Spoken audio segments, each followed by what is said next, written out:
মাধবপুরে 1,30,00,000 টাকা মূল্যের ভারতীয় কসমেটিক্স আটক। মাধবপুর হবিগঞ্জ প্রতিনিধি।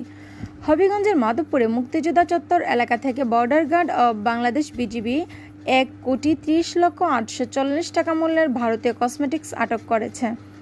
সোমবার সকালে ঢাকা সিলেট মহাসড়কের মুক্তিযোদ্ধা চত্বর বাসস্ট্যান্ড এলাকা থেকে একটি কাভার্ড ভ্যান ভর্তি এসব পণ্য আটক করে বিজিবি। সোমবার সন্ধ্যায় বিজিবি হবিগঞ্জ 55 ব্যাটালিয়নের অধিনায়ক কর্নেল তানজিল আহমেদ স্মারকৃত পত্র সূত্রে জানা যায়, আটককৃত পণ্যের মধ্যে রয়েছে 43,200 পিস ভারতীয় স্কিন শাইন ক্রিম, ভারতীয় ফেস ওয়াশ 891, 890 প্যাকেট ভারতীয় ট্যাং আটক করেছে।